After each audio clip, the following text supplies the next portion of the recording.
Hey there, welcome to Contracts and Chaos. My name's Alyssa. And I'm Brenna, and we're here to tell you that you are not alone in the mayhem of this real estate industry. We're keeping it real and sharing our stories, strategies, and successes in today's real estate world. So come join us every Tuesday while we talk contracts and chaos.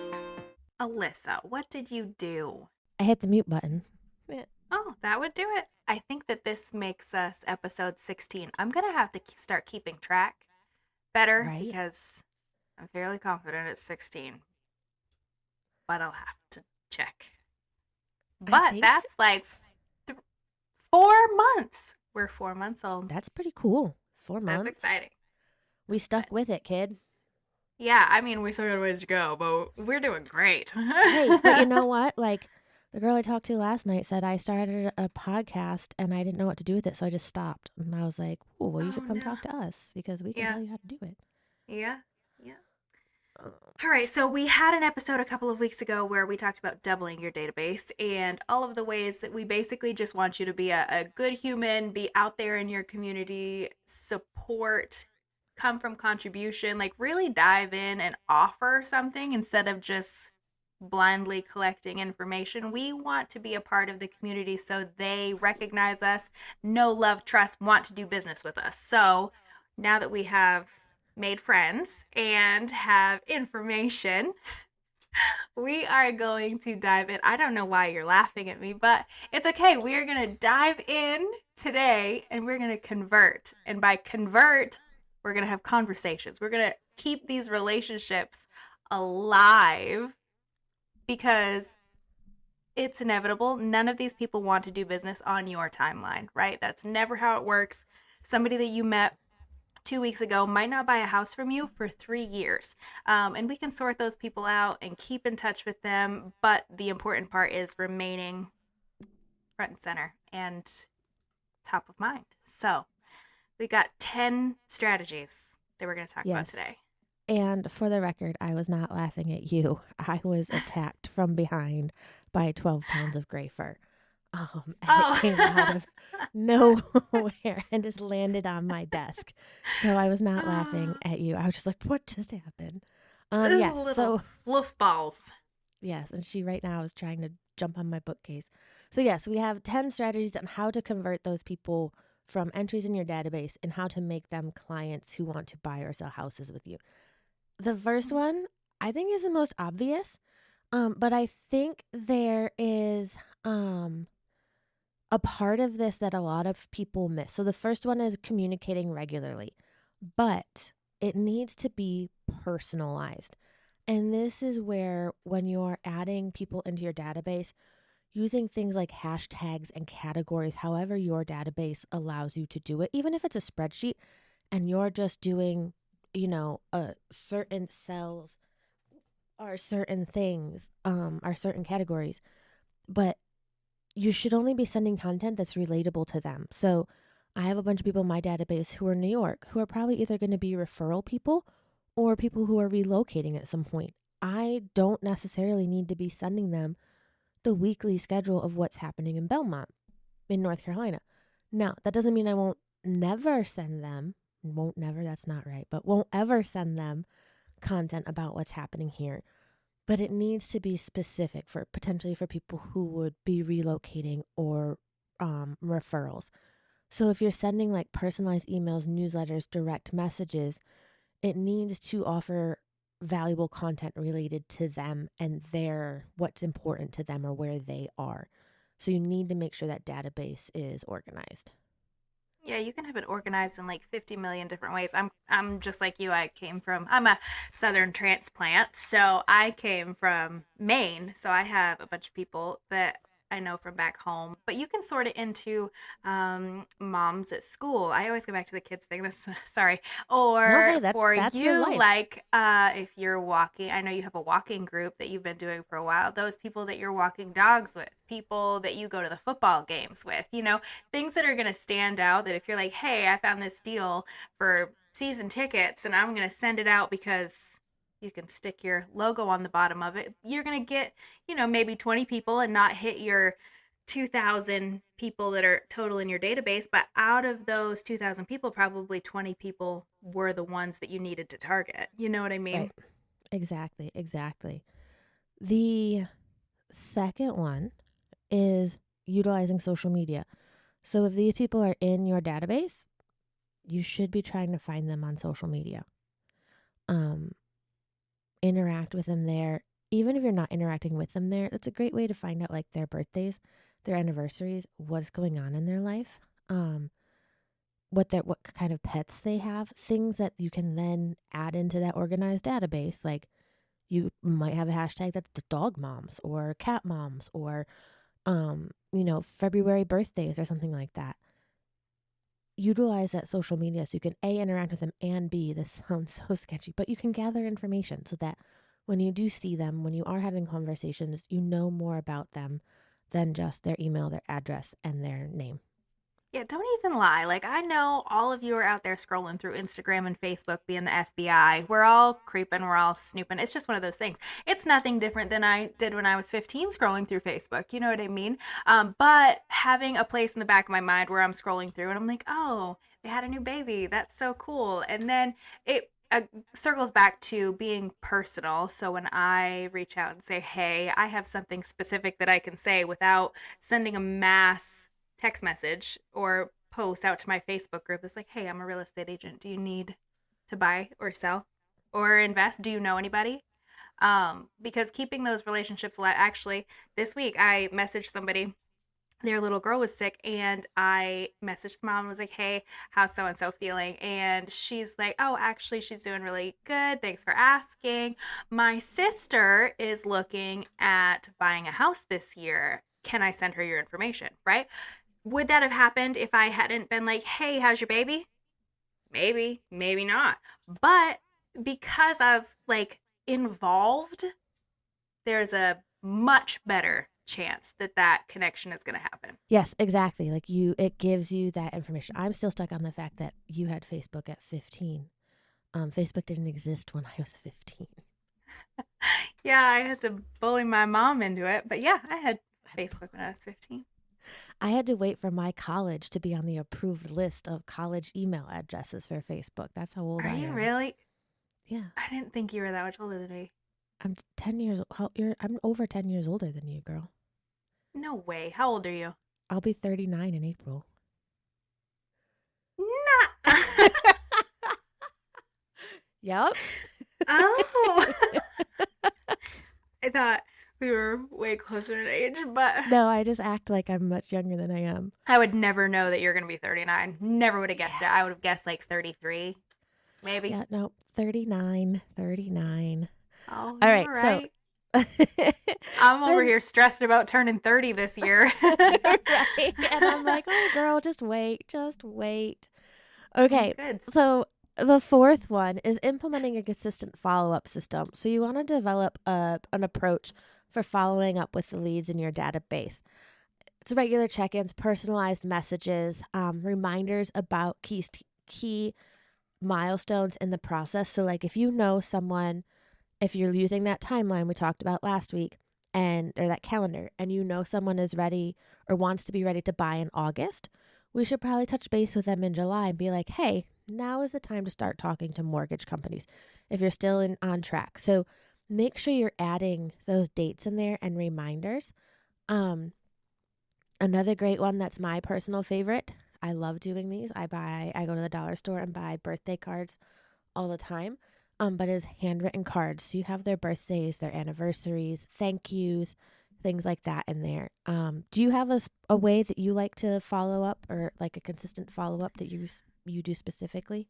So I just want to like go dive into the consistent part of this, because there is a part where like, oh yeah, I'm going to send out birthday cards this month, right? And you send out 3 cards and then we don't think about it again for 4 months, you know?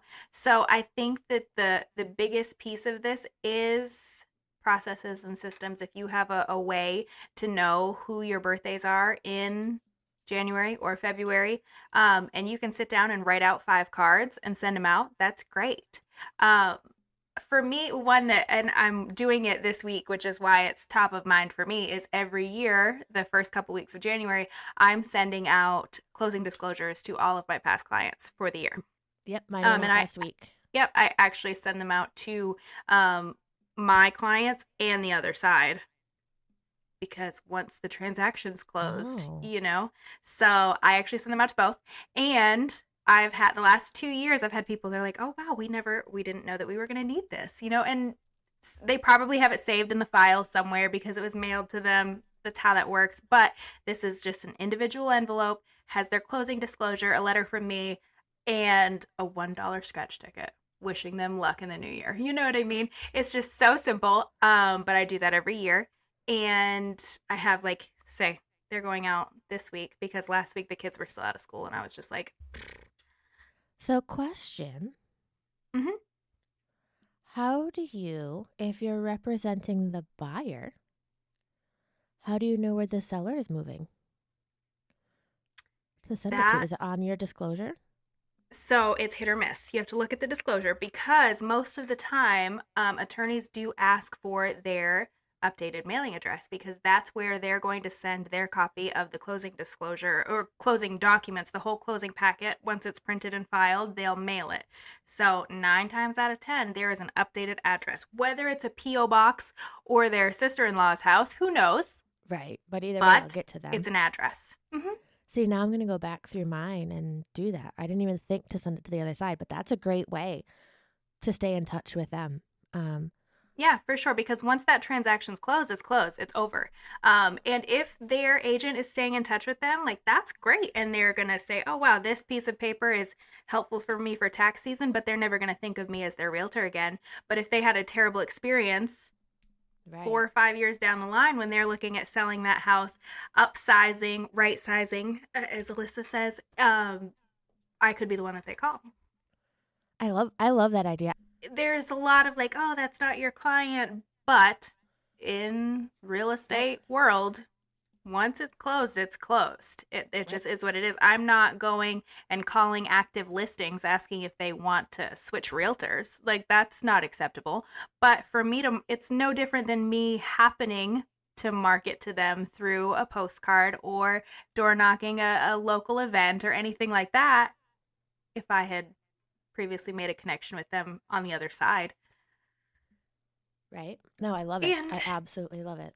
good. I'm glad I could bring a little bit of something, something, something to the table today.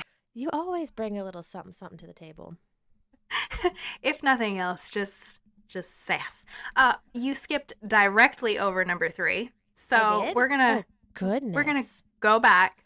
We said Oh, I number 4, did. and that was great advice. We're gonna and go back to 3 See this? See, you do real quick. bring something, something. You keep me on my toes. It's because I have children. Be like, you missed a I'm step. now I'm now highlighting them as we go through them so I know where we are. Okay, so you covered number 3, Brenna. Okay, Let's do we've this. covered this in an episode before, but exclusive events or webinars. So those can be your community yard sale in the springtime. That for me is going to be a mommy and me photo shoot before Mother's Day. A webinar could be first time home buyers. Listen, if you haven't done a first time home buyer seminar, I don't know why you haven't, because especially if you do it online on an easy Zoom platform, something that you can record, invite people in to watch, that kind of thing, it's evergreen content and you're really supporting and making that connection with a local lender, which it all comes full circle. But there's a million different topics that you could do. If you wanted to not be so real estate focused, like for me, I'm doing mommy and me photo shoots. Will it have my logo on it? Will they have email? Like I'll be collecting emails. Yes, it's marketing for me, but it's not real estate specific. Right. It's being a part of the community. It's coming with something fun and exciting that a mom, honestly, needs in her life. Well, and you could always just do family photos. It doesn't have to be like mommy and me is a great idea. I'm not knocking it, Mm-hmm. but family means something different to everyone. So for me, To it would be everybody. Mabel. Yeah. I think another great one you just did is your Christmas lights.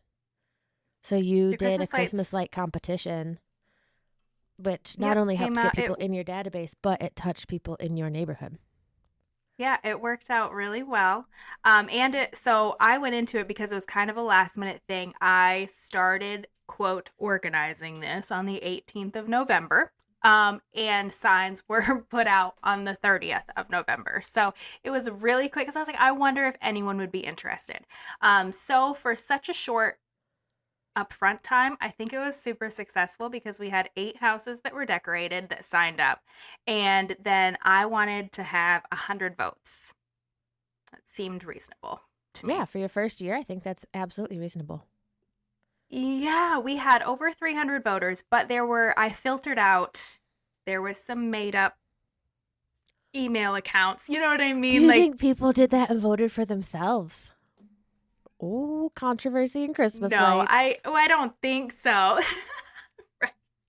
Right. Right. But so those are filtered out. So we actually ended up with like 279 actual emails. Nice. So, and maybe they made, because I set it up so they could only vote once because I don't want multiples. But if you have, like for me, I would have a car full of kids. We Right. can't all decide on the same one. What if we have multiple votes? So I don't know if I'll change something like that next year, but it was really fun. I had a lot of people who reached out and said this was a cool idea. It was so quick and easy. We did it on a Tuesday, whatever. I'll do it again next year. Well, and it gives your community something free to do. Like Hmm. you set up a map so they knew which was the best route to take to the addresses, how long it would take. So they knew it would be 40 minutes and Yep. then vote. So it's a great And thing they could do after dinner or after a team practice while getting takeout in the car or something.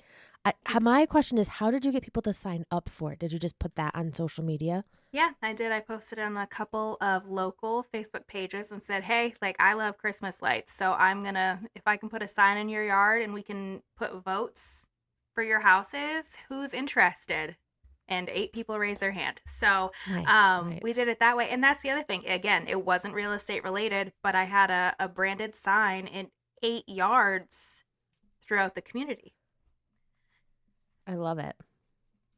I'm actually thinking so the one of the organizations in Gastonia does a yard of the month, like who has the best landscaped yard. And I think that would be I partner up with an insurance agent and a mortgage broker to farm together this neighborhood. And I wonder if we could sponsor a yard of the month in that neighborhood. That would And be it would cool. just be, it's super easy. Order one sign, stick it in a yard, Move move it it once a around. month. Yep. Yeah, and let people vote. And that's a great way to get people to sign up. I'm meeting with them tomorrow to figure out our 2024 plan. So I'm going to use that one. Okay. So now on to number 5. Hmm. Um this one, guys, it's as much of a no-brainer as number 1. You need to provide exceptional customer service because if you are amazing, they will remember that and they will tell their friends and family. So you want to focus on delivering that outstanding customer service throughout the entire process, buying or selling, because they're more likely to refer you to other people and to become repeat customers. One of my first clients, I've been in the industry. I've in just started my 4th year. I bought and sold 3 times with them already. Another one we've done twice. So another one, I'm actually thinking like another couple we did twice too and built new construction. So make sure you're giving that level of customer service. Go above and beyond if you need to. Like one couple, they haven't sent a referral yet, but I know they will because literally everything with their closing got screwed up. And once it got finalized, I showed up at their house ready to help unload the truck. Like I was like, all right, let's do this. Your truck has to be back in an hour. Let's get everything out. And they were flabbergasted. They were like, no one has ever done this. And I was like, well, is part of my job and it's part of why I love my job. So I love doing stuff like that. I have a soft spot in my soul for the older generation. I was born to be a grandbaby. Like I was because I love just anybody who looks like they could be a grandparent. I'm just like, I love them. So it's happened a few times, but a lot of times like their families aren't local. They're not able to be there to help. So just this past summer, I had 2 individual clients that were packing up and moving long distance to be closer to family, but they had nobody here. And I certainly spent some time packing boxes and wrapping china. And one of them, she hired a moving company and she's moved 17 times. She's hired a moving company every time because she's like, I have no desire, she pays them to come, wrap, pack, and move all of her stuff.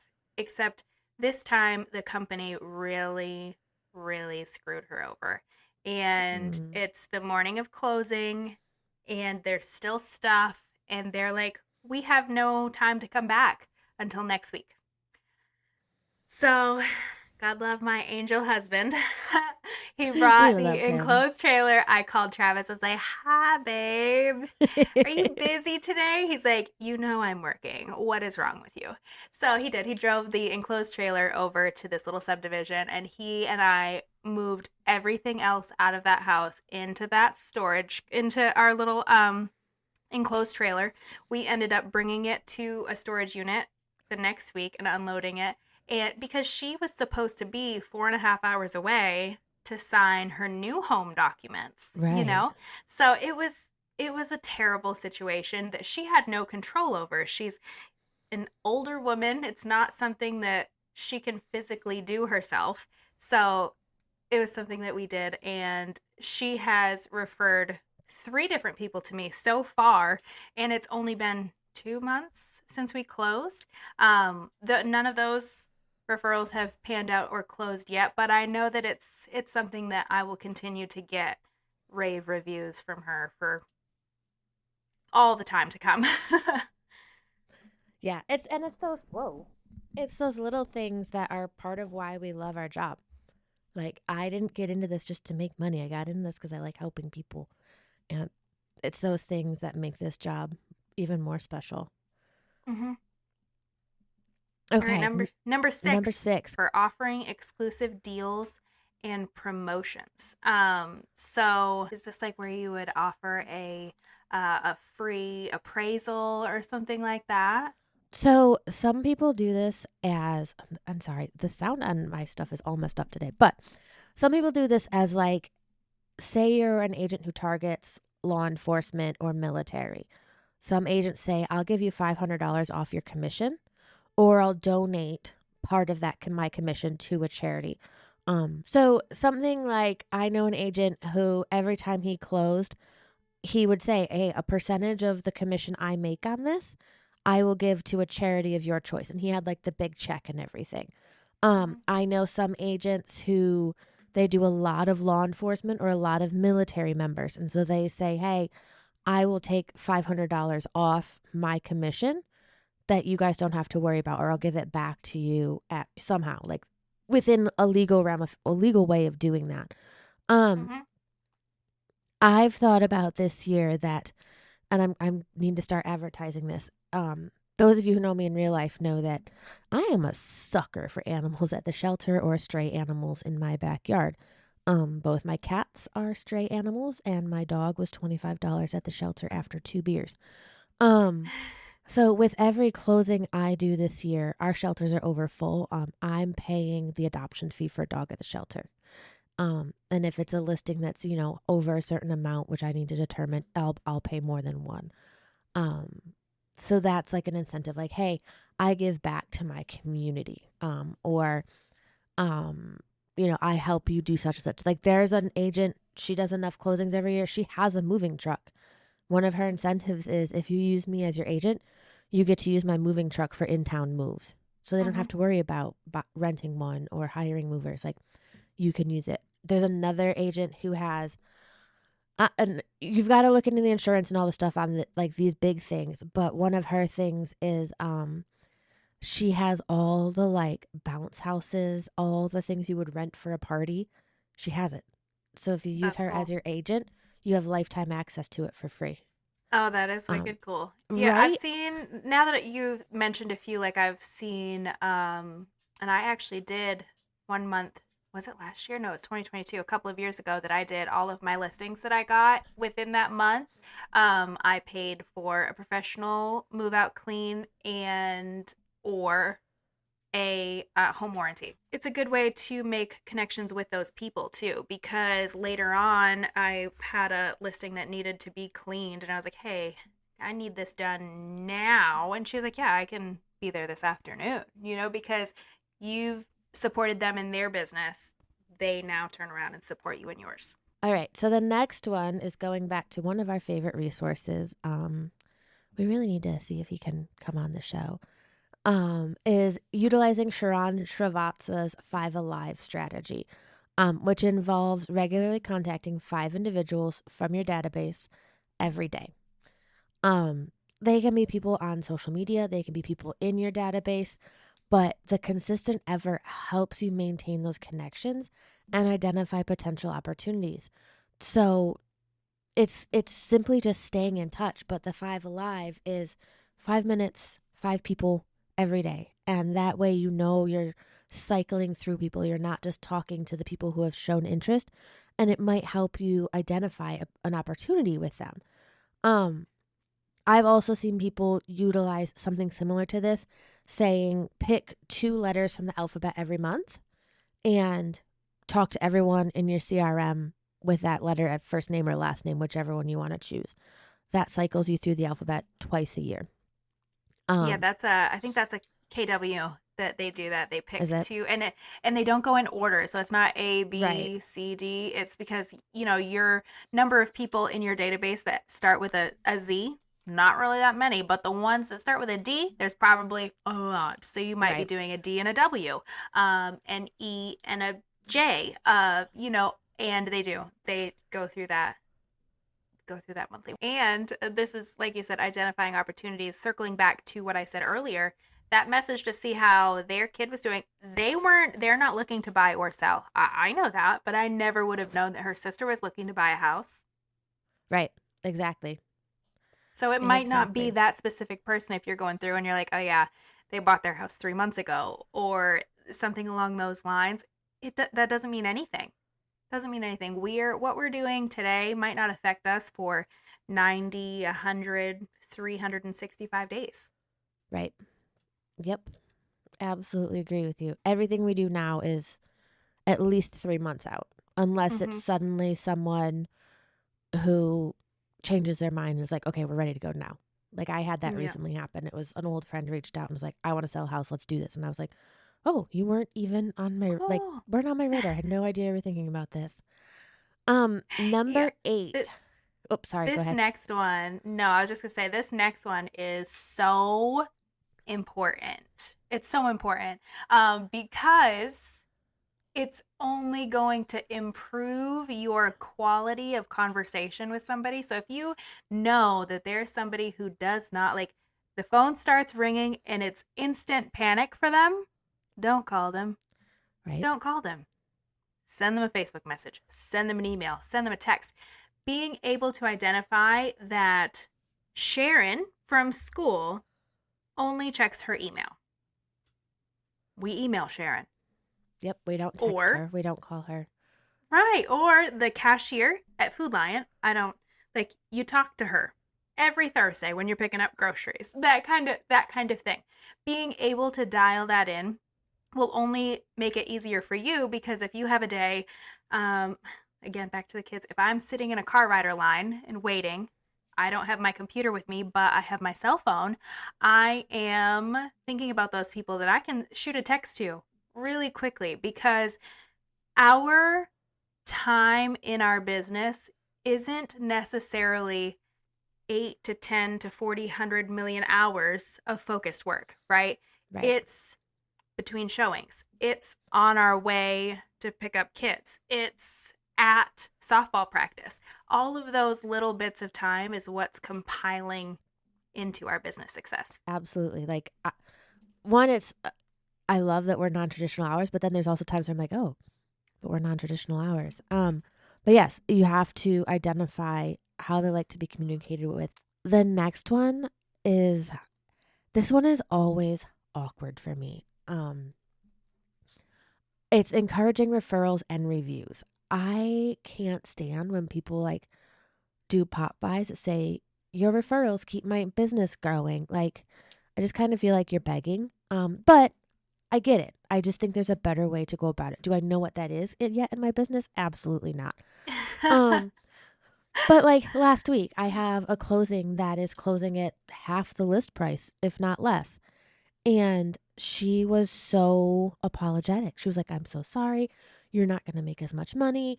I feel really bad because you've worked so hard. And I was like, that's fine. That's not necessarily why I'm in this business, and I do appreciate you acknowledging that. So, when you have friends or family in the area, I would just, if you don't mind, refer them to me so that I can give them the same amazing service you've received. And she's like, oh, absolutely. Another way I do this is I have a checklist for closings that I send an email twice, slightly different the second time, asking for them to go to Google and review me there. So that it's not a, hey, I know I haven't seen you in 6 months, but I think another fun way to do this, and I actually have it scheduled to go out on my social media this week, is to be like, hey, now that 2023 is over and the holidays are over, and one of my goals for 2024 is to ramp up this business. If you wouldn't mind, here's my Google link. Would you give me a review? And in exchange, like if you have a business, send me that Google link and I will give you one as well. I think that's a great way to do that without like not door knocking, but doing pop buys that say I'm a busy bee and your referrals keep my business. There's better ways to do that. I think that this is like so super personal though, because for us, like that's not our personality, right? Right. Like But that some doesn't, people love it. right? That like idea of being like, hey, referrals and like a packet of seeds, like that's just like it gives me like moments. But there are so many real estate agents that live off things like that, which is Yep. great because that's something that they would do on a regular basis in their life. For me Right. to start doing that, people are going to be like, what? She can't even get her Christmas cards out on time. And here she Right. is bringing me a packet of seeds. That girl doesn't, that can kill a fake plant. Like, why is she bringing me seeds? Right. So it's just like one of those things. You have to dig into the areas of what and who you are. Because again, we're trying to be personal, we're trying to be authentic. For me to do something like that is not authentic to who I am. If it's authentic to who you are, girl, you go for it. Bro, you Absolutely. go for it. You know what I mean? Like, Absolutely. whatever is true to you, grab it and go. But I think that that's super important. Reviews, and like you said, asking for reviews, it doesn't have to be transactional based. Right. This year I've actually started asking the opposite agent for a review as well.